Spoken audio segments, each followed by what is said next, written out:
You're listening to Heroes in the Moment. What's up, heroes? I'm Michael. And I'm Nathan. And today we're reviewing Spider-Man Across the Spider-Verse. We saw it last night? Last night, but of course for you guys, something like that. It'll be a while back. We saw it Thursday. We saw it Thursday for y'all when it came it's out. coming out Tuesday. Yeah. So initial reactions just right off the bat, this movie, man, I thought it was a spectacle. Yeah. I was absolutely encased in this movie. I loved it. Yeah, I thought it was very good. I think my expectations were too high going in because I just watched the first one. So from what I had heard, I'm like, all right, it's gonna be a lot better than the first one. Yeah. And I was a little disappointed, but that's not to take away anything from it. I thought it was very good. Yeah, I think I was more so the opposite. I figured it would be good, but I didn't have like a huge expectation going in. I was like, I'm just gonna watch the movie, see. I didn't really have any didn't really care about the reviews. I was like, if it's gonna be good, I'm gonna like it or not. The first one I think is super overrated. I mean, it's a good movie. Don't get me wrong. Yeah, but it's super overrated in my mind. And I thought, it's simple plot to me, so I didn't really, get into the Spider-Verse as much as Spider-Man Across the Spider-Verse did for me. Going into this movie, it was kind of like at the first, it was kind of slow getting into it, but once you were into it, it just kind of was like Christmas morning to me. It's the feeling I got, really, and that was a beautiful feeling, and I loved it. And this is by far my favorite movie I've seen in theaters this year. Guardians of the Galaxy 3. I like it better than Guardians of the Galaxy 3. You're kidding. For I real? do. I for sure do. No way. It's I probably really my third, maybe my fourth or fifth. I'd really? say. I really do. I've probably seen 12 or so movies this year in theaters, and this one's by far my favorite. Wow. This movie just had everything I wanted plus more. You go for it. No, go ahead. I'm interrupting you. You're fine. It had everything I wanted more, like I said. Plus, not only as a fan of cinema, not only as a fan of animation, not only a fan of Marvel movies, but as a fan of Marvel comics, it gave me so much. Yeah. It made me feel like I was a kid again, but yet still feeling the same emotions that I know now. So that's how I felt watching this movie. Yeah, I agree with you for sure that the first one is overrated. I think it's a great comic book movie. People calling it the best animated movie, the best Spider-Man movie of all time is not true. No. Spider-Man 2 exists, all right? Right. I don't believe that narrative. I think it's very good. With this one, and you mentioned before the first one has a simpler plot, and I do think that works for it because when you have a great big multiversal scale and elements to it, I think the simple, grounded to earth, simple family plot really it gives it a sense of realism. And I felt with this one, while it was great what they tried to accomplish, even though it's a part one, I feel like they tried to cram just too much stuff in here. I don't mind that it started off slow and, got fast there at the end, but I just feel like, with the part two coming up, they could have saved some of the stuff, and I felt like it was a little too long. Because in the end half, I just didn't feel any stakes or consequences to what was going on. I was never worried. Yeah, I completely disagree. I feel like it did have a lot in it. It was very packed. I will agree. It was definitely the most packed animated film I've ever seen. And the longest animated film I've ever seen, for that matter. Yeah, 2.5. And it didn't feel that way to me. It felt very it was just very enticing the entire time. Even though it did have a slow start, it still was enticing. It's still good at the beginning. At the time, and I think our theater experience was a little bit done because I think it was a little bit turned down. I don't know. I do think the volume. And I will say normally the volume in movies blasted. It was a little turned down. It didn't help that there's a lot of kids in there. And you had to focus. You definitely had to focus to really pick up on everything that I was giving. But I really resonated really well. Even though there was so much to it, I found it just fascinating from time to time, just because of an animated movie to this proportion. And I'm not going to say that this is the best animated movie of all time. No, that's not what I'm saying. I do think it's the best made animated movie of all time. I will say that. Made animation is incredible, but we'll get to that in the pros What's and the cons. Difference between best anime versus the best made animation? Lots of differences. Plots, all that comes. I'm talking about made, like the animation style, the craft, the art. Okay, so you're talking about purely the visuals, right? And that's what what it means by that. But comparatively, it was just an incredible experience. So I just have to say that. So for the characters, so let's get into our characters. So it's weird with the characters because there was so many, but yet only it focused on just a few, which was cool. Yeah. I like that. I thought it was very ground level for that. They didn't take away, and I was afraid they were going to do that too. Take too much time away from your family, from your Gwen. From your main bad guy. And they definitely did not do that. They did a really good job. So starting off, obviously, got to start with the main character, Miles Morales. Shamik Moore delivers an amazing experience, amazing what am I looking for? Performance. That's it. Yeah. He does a great job. Shamik Moore's really great, and Miles Morales himself was really, really incredible in this movie. What'd you think? Well, obviously, he's evolved as a character. He's in boarding school. He's kind of figured this whole Spider-Man thing out. Like he says, he's a one and only Spider-Man, so he's getting a little cocky, right? Obviously, but naturally. Still hasn't told his parents. He's kind of vibing, and it's good to see him in a good place going into this film. Yeah. Oh yeah. Well, kind of. I mean, he's in a good place, but his parents are not. He's down bad. Yeah, he's drawn pictures of Gwen everywhere, which it's kind of creepy. If I was Gwen, I would have run away if I saw that. But she's down bad too. Honestly. She's down bad too for him. Definitely is. Yeah. I completely agree. He definitely was a teenager with swagger for sure. Again in this movie, in Into the Spider-Verse, it made you like Miles. You didn't really know the characters much, but it made you like him. And this one, it kind of reinforced that. It gave a lot of the ability. But I don't think, I think Into the Spider-Verse, he's for sure the MVP, but I don't think he's the MVP in this particular movie. I would agree. But I liked him in this movie. I think he was great, specifically the whole ending scene was incredible with him in this movie, with the whole natural of seeing himself in a different world, what he turned into, and what could have happened potentially to him in his world. If it wasn't for the accident of the spider is really cool and really good translation for that. But it's just really cool. I think his character development was just really good for me because he goes from that cocky teenager to getting humbled really quickly. Yeah, he gets humbled really quickly, and then later at the end, he refuses to to blindly accept what everyone else has. So we get to see that teenager, that rebel in him stand up, and that was really cool too. That was nice, and it was cool. It's cool to see too, like even though everything was going on, everything was going against him too, and also with the idea that his father might be killed. The fact that he was still like, no, I still got to say, I can find a way. I can do it. And I definitely think that prompts the question, like, why wouldn't every other Spider-Man do that too? I feel like that would just be in their nature to try to save, no matter what would happen, everybody. I feel like a lot of them, potentially saw what already happened, or maybe even already experienced it without the knowledge of this yet. That's why Miles wasn't recruited, though. Remember, Miles was recruited because his father hadn't died yet anyway, and what he did in the past. All these other ones, they might have already experienced that. That threat and that thing. So maybe that's why. I'm not exactly sure why there. But I do think, they didn't want Miles there because of that realization of what was going to have to happen to him. Yeah. And things of that nature. So I don't know. But all right, next up, we have to talk about the next main character who also had a really, really big role in this movie. Gwen Stacy, played by the incredible Haley Steinfeld, otherwise known as Spider-Gwen, otherwise known as Spider-Woman. What'd you think? I thought, honestly, she was one of the best parts about this movie. I agree. I really enjoyed how they, led the movie off with her. And just see how she's kind of in a bad place. She's really angsty. She's a teenager. She's missing Miles. The whole band scene where she's beating out her feelings and it's like flashing different colors like a mood ring.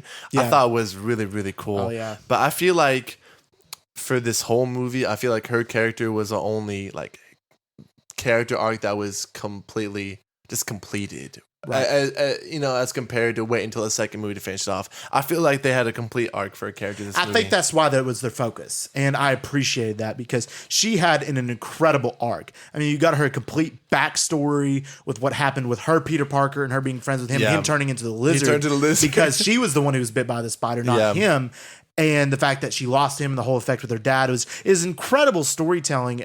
One of the finest I've seen. And Haley Steinfeld also delivered an amazing performance in the voiceover. She did. And it was really cool to see her arc. And I think that was the primary focus of Across the Spider-Verse. Yes, Miles is the main character. But he got fleshed out into the Spider-Verse. Now Gwen's getting her time in Across the Spider-Verse. I appreciate that. I did. I really appreciate that. And I completely agree. I'm glad it started with her. I think it was really cool because we get to see what she was going through and how she was going through her stress and things going on. And then just the character development as well with her along the entirety of the movie until she comes to terms with her dad. And she finally is like, her dad accepts her. And because her dad quit his job because he loved her so much. And even though at the beginning he was quarreling with and I like that part too because his job, the law, what he stood for contradicted his family life. Right. So he had to really make a decision like, am I going to uphold this police department by bringing this vigilante in or am I going to be a dad to my girl? Right. And I love that. And it was really, really good. that he did that, and I really enjoyed her in this movie. It was just really good full circle moment, and the fact that she was going full fledged and she realized in the end that she needed to help Miles with what his goal was, which was really cool. Next up, we have to talk about not really a villain of this movie, but in a way he was, but an incredible. And honestly, I think that this particular character was my favorite in this movie, being Spider-Man 2099, played by the incredible Oscar Isaac. He killed it. Yeah, dude. I have it in my notes here, but I really do think that he had the best voice acting out of anybody here. I mean, obviously, he's a vet, but dude, it was just like, he just brought this character to life. He gave him such an angsty, troubled vibe, still a hero, but willing to do whatever it takes. Oh, yeah. He definitely reminded me of kind of like not a Deadpool, but Deadpool methods, but not like more serious. There's a character, Punisher, really like a Punisher. Almost, yeah. There's and that was cool. Seeing that and his desire. That the fact that he destroyed a world himself through accidentally, going back and trying to get his family back. And the quarrel that he's fighting in between, and the fact that he didn't have like a whole lot of screen time, but they fleshed that out so well. Yeah. And like you said, Oscar Isaac absolutely delivered as he typically does. And I really do think this was the best part of the movie is just seeing Spider-Man 2099, and he wasn't necessarily a villain, but he was willing to do whatever it took, to save universes, even though there's going to be some repercussions. Saw Gerrera. That's a character. Saw Gerrera. A lot like that kind of character. Yeah. Somebody who's willing to do, bad things for good, good and things. They really can't be stopped, once they set their mind to it. Right. But yeah, no, I loved his character. I don't know, man. I thought it was weird, personally, the tension between him and Miles. I mean, he knows what he's doing. He's been through this before. So, you could almost argue that, Miles was a bad character for fighting against the law of order and nature. You could. That's definitely an argument you can I was thinking that when I was watching the movie. I'm like, what if you, switched the roles? They're trying so hard to portray him as a bad guy. Yeah. With good motives, but, we're not going to talk about the kid trying to undo everything at the same time. It can be I argued. thought that was interesting, though. It is, and I like that. And I think with, the particular Spider-Man 2099, I think that, what was I going to say? But with Miles and that whole correlation, I understand what he was going through because Miles wasn't supposed to even be a Spider-Man. He wasn't. It was an anomaly, like you said. And him being that mistake, I don't like to use that word, but in this case, he was a mistake. To be a Spider-Man and him not wanting him to be there and understanding what it would mean and the fact that he would rebel because of that aspect was really cool to me. And I appreciate that. And I think just, again, he delivered in his role and in giving those lines because he gave those lines as if he was there, not even if he was an animated character. I know, dude. It makes me want to see a live action. I understand he's already in Marvel, but dude, if they ever did a live action 29, he'd be so good. I think he's too old though now, Nah, dude. I love Oscar Isaac. Cool. He's so good. All right, next up we have to talk about the main villain of Across the Spider-Verse, which was one of the most interesting villains I think I've really seen because it really catches you off guard. It really does. And that being Spot. You think he was the main villain? He was the main villain. That's the thing. I don't think he was the main villain. Who do you think was the main villain? I thought it was, honestly, I probably thought it was Oscar Isaac's character. I wouldn't have said Oscar Isaac because he had good motives and he was doing the right thing. I love Spot. I think he's hilarious. They try to make him intimidating later, but to me, I saw Spot as a character who's just solely pushing the main plot points for the next movie with the whole multiversal thing. Yeah. It was because of his actions that allowed Miguel's character to come in and have that tension with him and Miles. So I saw more of Spot literally as a portal himself to connect one Spider-Man to another Spider-Man. I see that, but you have to remember that Spot is going to be the one going to Miles' Earth to try to, be that threat. He wants to be that threat and kind of not destroy it, but emancipate that threat. And the fact that he did become that threat by showing Miles what he was doing, he was going to kill his father. I mean, it gives into that. Now, I see what you're saying for this particular movie, but for Beyond the Spider-Verse, he's 100% going to be the focus. But we're talking about this movie, though. I still think he is. I understand how they're trying to build him up, but I just didn't feel intimidated by him at all. I thought they did I thought they did a good job with his backstory in a couple of scenes, showing how he was a scientist and he was there and he blamed Miles. But I thought his motivations for being evil were rather dumb, honestly. I thought Jason Schwartzman voiced him great, but the whole, you said I was a villain of the week, not a main villain thing. like just completely built off ego, I think it's kind of dumb.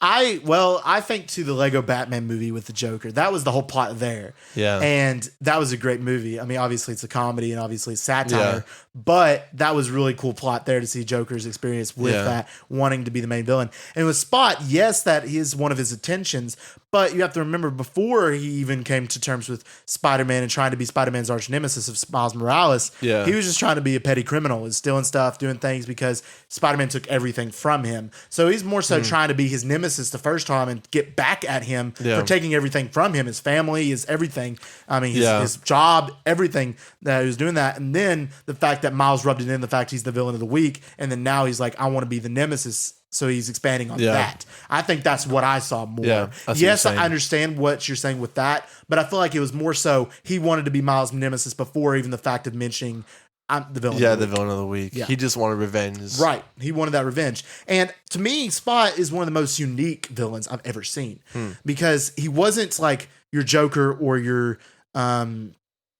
like Darth Vader, right? Your Darth Vader who has a tragic past and you can root for him, but yet not. Or Joker who's absolutely unredeemable.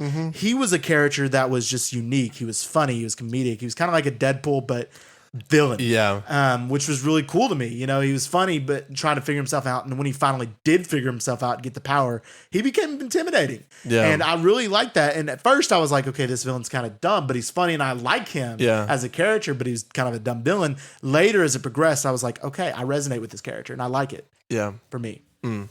All right, now to move on to none other than the parents of Miles Morales, who had a relatively big part in this movie, being Jefferson Davis, played by Brian Tyree Henry, and Rio Morales. What do you think of Miles' parents? I thought, you know, the film did a really good job focusing on their relationship. You know, the tensions coming from, you know, the dad feels, you know, like he's not close, right, with Miles, and he doesn't really know how to approach him or how to talk to him. And then the mom, you know, as every mom kind of goes through, she's struggling with the idea of, you know, losing Miles and realizing that, you know, Miles isn't a kid and she can't just hoverboard over him anymore. I really liked the parents and the fact that, you know, the family, even though this movie was so big and so thick, that still had time for that subplot of family relations and how that the parents have to deal with Miles and the Miles has to deal with his parents. And that correlation. I really enjoyed fleshing out his mother as well because we didn't get that into the Spider-Verse. We got she mostly was barely uncle and his dad. Right. She was barely into the Spider-Verse, but now in Across Spider-Verse, she's getting a lot of the focus. And in the comic books, Miles more closely with his mother. Is that why he takes her last name? I don't know. That's weird I don't really know the whole evidence of that. With Jefferson Davis, Aaron Davis, in fact, it should be Miles Davis. I don't Miles really know. Davis, instead of Miles Morales. Weird. But Miles Morales sounds cooler, I guess. I don't know. Maybe like Jeff is like his stepdad or something. It could be, but I don't think he is. I think he's. I don't know. I don't really know, but both his parents were really good in this movie, particularly his mother, because his mother was just really, you know, kind of coming to terms with her own parenting style, and then what Miles is as a teenager and what he's dealing with. And I also like the plot of him, you know, wanting to show his parents, wanting to tell his parents, wanting to be honest with them, but feeling like he couldn't. I really appreciate that, even though we've seen it before many times.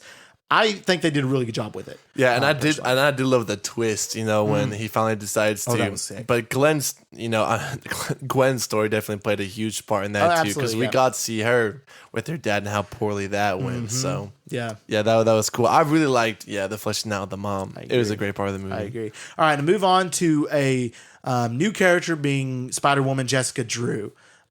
I didn't like her. I'm not a big fan. I wasn't a huge fan of her. I think you could have cut out, honestly, her whole entire role and nothing would have changed in the movie. Agree. That's the thing is, I mean, she was okay. And I understand they just wanted to show her because she was a comic character pretty big and they wanted to give her debut into cinema. But she just didn't really add anything to the plot. I mean, her hands were cool. The fact that she could use spider out of all of her 5 fingers, that was neat. I really appreciated that. And the whole motorcycle motif. But again, her role was not very detrimental to the plot. All she was is kind of Spider-Man 299's like left-hand person, right-hand person. I know. It was just, like I said, I didn't really care about the character and I had no emotional ties to her, which is just, I think, just due to writing. But she just kind of felt like she was thrown in there solely for the purpose of the comics. To get her in there. Yeah. Right. I agree. Next up is a character I think we can both agree we really liked, being Spider-Punk. Yeah, dude. He Daniel was awesome. Kaluuya. Which I had no idea. I had no idea either. Yeah.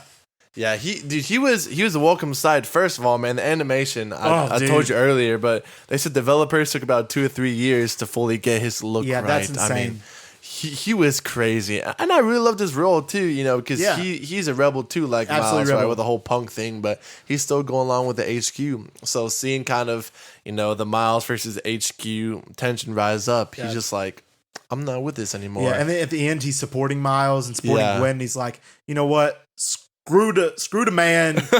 We going down. Yeah. It was awesome, man. He was so really cool. He was definitely brought a lot of cool vibes, a lot of good vibes to the movie itself. You know, when every time he was on screen, I just had a smile on my face. He's a very, awesome, very cool character that I enjoyed. And I can't wait to see more of. I know. I think out of every Spider-Man that we've seen, like, I think I want to see the most of him. I know. I love how Miles was like, dude, how are you even cooler without your mask? He's like, dude, I'm just cool. I love that. It was great. He was great, Daniel Kaluuya, I never would have thought. Never. Next up, and really the final character that we're going to really talk about because it's the only one really that added to the plot. Yeah. Because, I mean, there's plenty of characters, but the only one that added to the plot being Peter B. Parker and his new daughter, Mayday. Yeah. The daughter was funny. It was funny. It was cool to see, he had taken Miles' advice. Right. He had, finally settled down. Right. With Mary Jane, had a kid. I really wish, I know they fully expanded and completed his character arc in the first one. But man, I wish we could have seen more. I agree. I wish he had more screen time. I completely agree. I would have liked to have seen him more. I think he was an incredible ad. Just had him in it in Mayday as well. Yeah. And he was, a leading figure in talking to Miles and being like, hey, let's hear him out and stuff. Yeah, and he was definitely that voice of reason. Absolutely, because obviously Miguel's character is very troubled inside. And then you have Miles, who obviously is going to rebel against any idea, of his family dying. But then you had, his mentor in the middle, like, hey, this is how it has to happen. So, I mean, you want to root against Miguel, but then you hear, Peter saying these things. You're like, oh, crap, I guess he's right. Yeah, I completely agree. But I mean, he was, like you said, exactly right. He was the voice of reason. He added that to the film. And I don't know. I mean, I really appreciate having him in it. And I think he'll be in it more in the next one as well because of all them coming together at the end. Yeah. But yeah, he was really, really nice to see him. It made a smile on my face, I think, when he came on screen. I loved it. I really appreciate it. Which I expected him, he would have come in earlier, but from the trailers. But I still appreciate that he was in it. All right, next up, we're going to do kind of a new segment because this was a different movie in the fact that there was so many Easter eggs and so many cameos that we have to give a little bit of time to those things, right? Yeah, for sure. Right? So the first one being that we're going to talk about and discuss, and we'll go through these rather quickly, some of them more than others, being the biggest Easter egg and cameo, and we got a reaction in the theaters, and I was happy, being Donald Glover as a live action Prowler. Yeah, he was just chilling in the cell. I was blown away. I was not expecting that. Zero expecting that. As you know, Donald Glover was in Spider-Man Homecoming as a petty criminal that Tom Holland's Peter Parker stopped and stood there. He mentioned he had a nephew. Everybody was thinking, his name was Aaron, so Aaron Davis, Miles Morales. Yeah. And the fact that this was kind of confirmation of the fact that he is Prowler. Yeah. And that is also kind of confirmation that there is a live action MCU Miles Morales out there is really cool to think about. Yeah.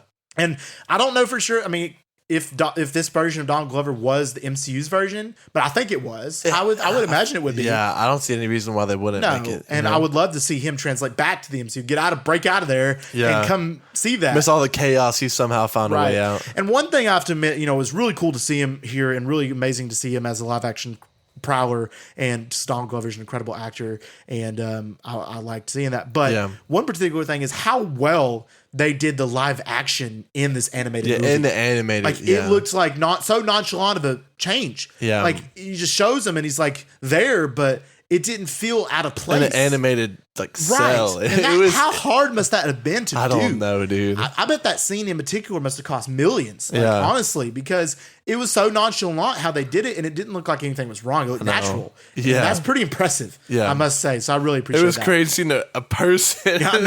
In there, it's a real life person. All right, and then next up, it wasn't our first rendition of live action in this movie. The first rendition was when Spot figured out he could cross the multiverse with his powers and crossing through to see Mrs. Chen from Venom. Whoa, that blew my mind too. I was praying Tom Hardy would walk in there too. He's like, you're acting like something like this happens every day. I'm like, I know. And she's like, I'm used to it. Get out of my store. It was incredible to see that reference as well. That's funny. Mrs. Chen from Venom to show really that Venom's connected, Spot, Venom, and then MCU's connected. Yeah. And we also got the reference with, you Spider-Man from you and Doctor Strange and Spider-Man from Earth 999. That was really cool as well. Reference the MCU, which I really appreciated. Yeah. And then we got two amazing cameos once again that we absolutely adored. We have to talk about. We got Andrew Garfield and Tobey Maguire cameos. Now, they didn't have any speaking roles. They were just from their perspective movies. Yeah. But still, just to include that. Just seeing them in there was really, really just cool. Sitting over the bodies of their dead uncles. Well, Andrew Garfield was sitting over the body of Gwen Stacy's dad. Was he actually? Mm-hmm. I didn't notice. Yeah, that. he was sitting over Gwen Stacy's dad because they were showing like when the captain dies. Yeah, and Gwen Stacy's dad was captain in Amazing Spider-Man, so he's standing over him. Yeah, which was cool. And then Tobey Maguire with his uncle, and then we also saw Andrew, his uncle, as well later. Were really cool. I really appreciated seeing them. I was kind of hoping that they would be in it in a way as part of this society or something like that. I think that would have been really cool. They're just walking onto the scene. That would have been insane. Like a Donald Glover type thing. It would have been really cool. But I was still appreciative that we got the confirmation that they are in the multiverse of this world. And it was really cool to see that. So I appreciated that dope, as well. Yeah. All right, next up is some of the other Spider-Men that we got in this movie as well that were animated but cool to see. That being the Lego Spider-Man we got. That Lego was scene was legendary, crazy. Man. They had J.K. Simmons. Yeah, voice. Yeah, that was weird. It was cool. And then just him being. I mean, that's Lego Spider-Man I played with on like Marvel superheroes. Like that's crazy. I know that guy. I know. I played as him before. That's sick. And then we got Spectacular Spider-Man from the Spectacular Spider-Man animated series just pop up, and he had a whole line and everything coming up, and he looked just like, I was like, sick, because that's dope. A lot of people's favorites animated Spider-Man show. Incredible. We got Spider-Man PS4. He didn't really say anything, but he was there, and you could clearly mark him out. And Miles' roommate was playing that game too. I'm pretty sure. I think he was. It looked like he was playing. The PS4. Also, with Miles' roommate, there was a reference to Ned. Being, I'm not going to be your guy in the chair. That's a reference to Spider-Man Homecoming. I didn't catch so that was cool as well. We got the Scarlet Spider, Ben. He's clone of Peter in the comics. So that was cool to see. And him just, he was so funny. He was like, I'm trying to think and imagine my tragedy. Oh, that was incredible. That was so funny. I loved it. He's going through it. He was going through it. We got the Spider Buggy. I appreciated that. I was like, comics. Spider Buggy. There you go. We got a Sinister Six reference there. They were like, the Sinister Six gang is coming. Whoa, cool. Never even got them yet, but we will soon. But those were really the big ones that we saw a bunch of the other ones from like the trailers, like the Bombastic. I didn't see any Ultimate Spider-Man. I didn't see Ultimate Spider-Man, but I saw like the original cartoon, like the 60s the Spider-Man cartoon, which was cool as well. I would have liked to see an Ultimate Spider-Man. I've been making my way through Drake that. Bell may not have been available. I wonder why. I wonder why. I don't know. Oh, well. I have no idea. But really cool Easter eggs and references there.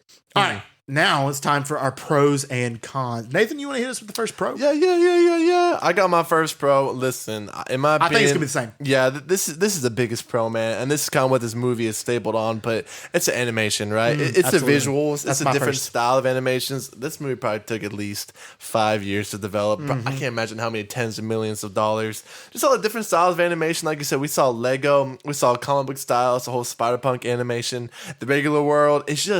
It's a visual masterpiece, and I can't even really begin to say how good it is. Oh, I completely agree. That's my first pro as well. The animation, like I talked about earlier, I think it's the best animated movie ever, when it comes to the animation. Not necessarily the whole movie, but the animation style of it is the best. And it was really, really incredible to see that and the different variations of that. That's my first pro as well. But I'll go into the next one. That being, I touched on it earlier, the character development, man. Yeah. The character development of all the characters being of mostly Gwen Stacy and then also Miles Morales, Miles' parents, and then also Spot and Spider-Man 2099 were just incredible. I mean, we talked about those characters, so I'm not going to spend a lot of time on it, but the development that the writers did with them was really, really, really well done. Yeah, honestly, Michael, my next biggest ones were the character development and the story arcs of Gwen. Yeah. Right? Of Miles' parents. And then Spider-Punk. And I also put in there Spider-Man India. Because at first I thought I would hate his character. But I thought both Spider-Man India and Spider-Punk were welcome additions who added a lot to the storyline without taking too much screen time. Right. So I feel like those, especially Gwen, I feel like, dude, they really nailed the story on those parts. Right. I agree. All right. My next particular pro is that how well they did the story, because this is obviously the biggest story ever brought to an animated film before.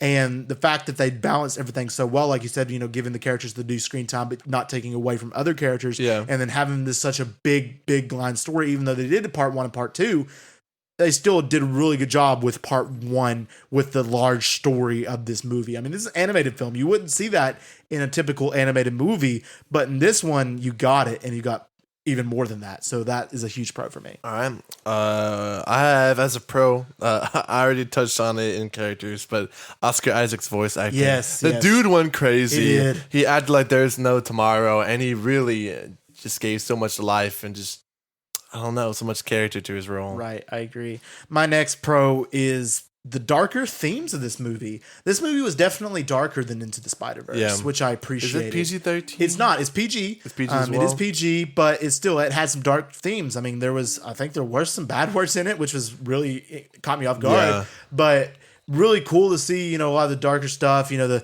whole arc of the stories and Spider-Man 2099, what he did, and the murder and the killings of different people and stuff like that you see across the movie. It's just really cool. And I really, again, we both are into the more serious and tone plots. This is a very serious, even though it had a lot of comedy, it was very serious, and the comedy balanced really well with that movie. So that's a big pro for me. Yeah. I'm all out of my pros because I had the parents and then Gwen and other people all in one. So okay, I'll go with my another pro. I have two more. Actually, three more. Being the plot and villains. I'll give that both of them. Plot and villains were really good. I love the entirety of the plot. The plot was amazing. Starting off with Miles and his cocky nature, and also Gwen, and then getting inducted into this multiversal spider squad of the Spider-Verse, and then developing that and how he wanted to be a part of it and not, and then how that correlated with the multiverse was just really incredible the way they did it. And then the villains on top of that was Spot, and then also technically Spider-Man 2099. And we already talked about that, but their development was really, really cool to me. And then lastly, I have the use of the multiverse, man. The use of the multiverse, this is the best use of the multiverse we've ever seen. Yeah, I think so. 100%. This is what Multiverse of Madness should have been. I told you that in the theaters.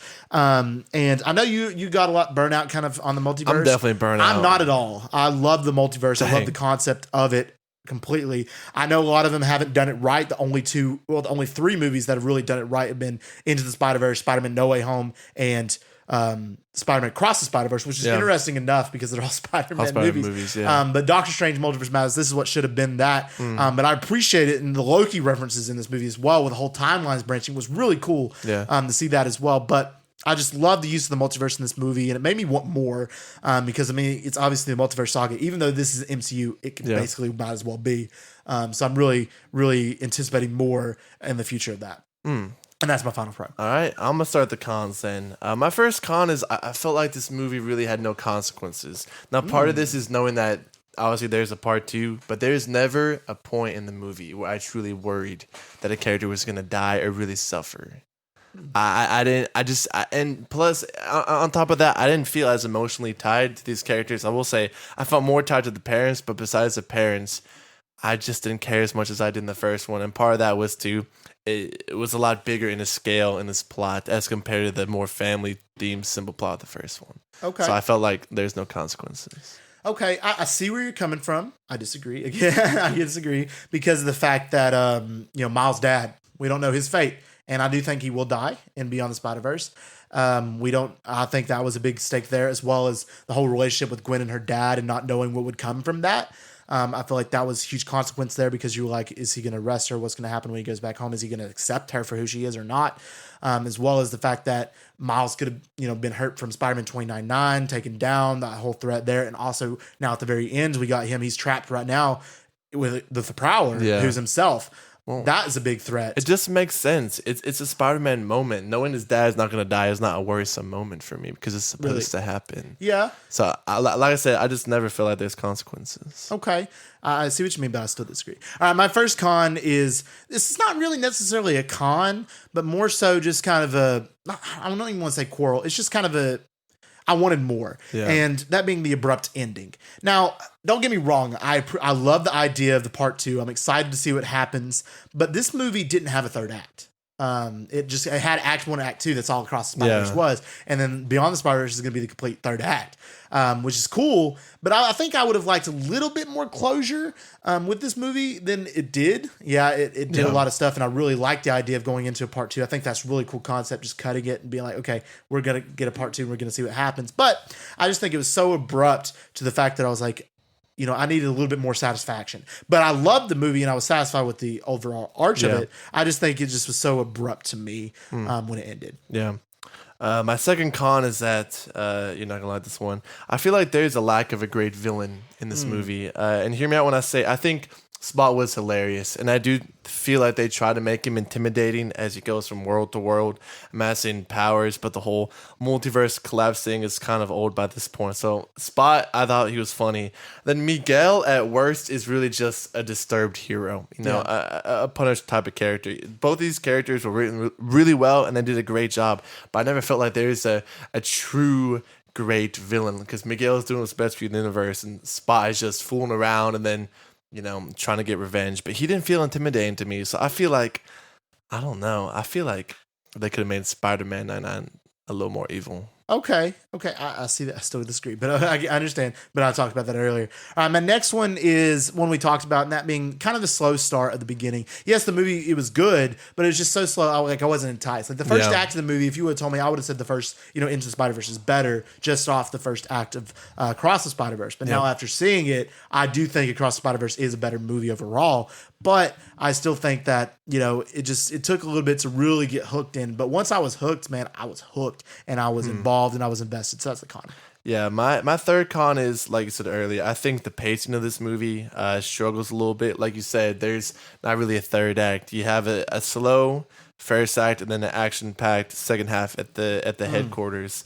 Obviously, it's very slow, and then the intensity, the action, everything just ramps up. So I had a hard time kind of adjusting to that, because I was kind of preparing as a part one that they would just really center on world building, diving into these characters, and the second one be an explosive ball of action. But when it got to that point, I was like, I wasn't prepared for this, because it felt kind of sudden. But yeah, I think the pacing struggled a little bit. Okay. All right. My next one is, I touched on this too, being the basic plot of the family aspect. I liked it, and I think they did a good job with this movie, but we've seen it so many times before with, the family, not him being on time and him wanting to do his own thing, but yet tell his family and stuff, and his family getting mad over it, and him not being there involved and stuff like that. It balanced well with the larger overall plot really well, like I talked about, but I do think it's been done so many times there. I was just like, okay, I've seen this before. I know how it's going to turn out. That's my only quarrel with that, but it did fit with the plot, and I enjoyed that, because we've never seen that from Miles' perspective before, but we've seen it from plenty of other characters. So that's my final con. My fourth con is it's just sensory overload. So we've talked before. I think the greatest pro that this movie had was its visuals, but it was just the way it was introduced. Just seeing different worlds and different types of animations was awesome, and I really enjoyed it. But they just threw it like back to back to back to back to back, where it was just, I had a hard time focusing on it, really. And I think it lost some sense of realism as they just plunged through different universes and different animation. And that's where I think where the family, story with his parents really helped kind of tone it down a little bit. But I really was like, just my senses were just overloaded as I was watching it. I understand that I completely get. Yeah. That's why I think this movie would be like an immensely better experience the second time, because the second time you already know everything, you kind of know what to expect. So when you're looking at these visuals, you're enticed in them, but you're not so much like, distracting in a way. Yeah. They kind of how they're visuals, but at the same time, you'll get the more plot points, you'll catch more stuff, you'll appreciate more. So I definitely think, and I've definitely seen this movie again, maybe even another third time. I think it will definitely be a better viewing experience on the third time. I got two more cons. I've mentioned this one before. I feel like the more nuanced plot, I don't think it helps with this movie. I just feel like they tried to fit in a little too much to fit the storyline. Like they had a huge runtime, and I feel like they really could have cut it down about 2 hours and put the next one easily at 3 hours. I mean, obviously there's a second movie, so they don't have to throw in everything in this one. Yeah. The simple family plot for the first was why people liked it so much. His uncle was a villain, and I think that a lot of people could connect to that. They did a good job trying to emulate it, but it was obviously different. But then you take kind of that simplicity of the first plot, and then you add in all the multiversal stuff, and then an extra, 20 characters and all the cameos. It's just, like we said before, it's a lot to throw in. So I really had a hard time just kind of focusing on it with a little too much. And then my last one is, I just said it, but I just feel like it was a tiny bit too long. I think a lot of people really lost interest in the first, act, because really, I haven't seen anybody. Yeah, well, I mean, obviously the second act is easy, right? It's just action, and it's fun to watch. But the first act, it goes on for a little too long, I'd say. But that was about all I had. But I would make the part 2 like 3 hours easily. Oh, really? Yeah, I would. Yeah. I would have cut down a little bit and put a little more of the headcore stuff into the third. Two particular parts I would cut down. Being first the beginning spot fight, I feel like was just a touch too long. It took a long time. It did. It took a long time. I think that was a bit touch too long. And then also some of the interaction between Miles and Gwen there in between, like towards the beginning of the movie, was a little bit too overstretched. But I think that's about it. Yeah. I think everything else fit pretty well. I think they could have cut it to 2 hours probably, and that would have been fine. But still, I enjoyed seeing everything and what it was. All right, so now we get to our ranking out of 10. Now, this is going to be a very interesting one. I think so. You go first. You want me to go first? Okay. Well, I feel like to preface it, we should start with what we would rank the Into first the Spider-Verse? one. Yeah, because I'll give that one probably an 8.5. 8.5 out of 10? Say 8.5, yeah. Okay. I think I would give Into the Spider-Verse an 8 out of 10. I think this is the first time I've ever rated a movie higher than you've rated. It's a pretty rare occasion. It's a pretty rare occasion, yeah. But I think that's solid. That's solid. And then also with before I give my ranking out of 10 of this particular movie is I've kind of as I've got more experience with critiquing films and more expanding, I've gone down with my numbers a little bit more recently, and also with the join the club, boy. Adding in recency bias as well, but still, this movie. Absolutely incredible. I think I would have rated it higher if not for what I've experienced now. Yeah, you've watched Lord of the Rings. You're like, all right, that's a 10. Yeah, well, I wouldn't give it a 10 either. But Return of the King? No, I wouldn't give Return of the King a 10. Wow. But I'll give it a 9, but I wouldn't give it a 10. Yeah. But this one, I'm going to give it a 9 out of 10. I was thinking about it, like, I think before I would have given 9.5 maybe, but now I'm going to give it a 9. I thought about 8.5, but I was like, no, it's way too good for that. Yeah. It's definitely a 9, and it could be a 9 plus. I mean, increasing with the recency bias, and once I see it again, it could even go higher. But 9 out of 10, definitely. I love this movie, man. I like to rank lower because I don't know. I think there's very few projects that are just like absolutely perfect, and every film has its flaws. I'm gonna go with an 8. I think it's a slight step down from the first one. Yeah. But that being said, 8 is freaking phenomenal, and good. I definitely will rewatch it. Oh, for sure. And I can't wait to rewatch it because I think I'll catch a lot more and really appreciate it more, even more than I already do. But I really, really love this film. All right, guys, if you enjoyed this episode and our review, let us know by giving us a review and a download. Our podcast, Here's in the Moment, is always pumping out fire episodes like this one, so we have a huge library, so go ahead and check it out if you have time. We have a ton of episodes in our library, including our recent What You Need to Know Before. So if you listen to this and you haven't listened to that, what are you doing? If you want to stay up to date with our news, our announcements, our updates, check out our social. We got an Instagram at Here's in the Moment. And we just want to thank y'all for listening. And as always, we love you 3000.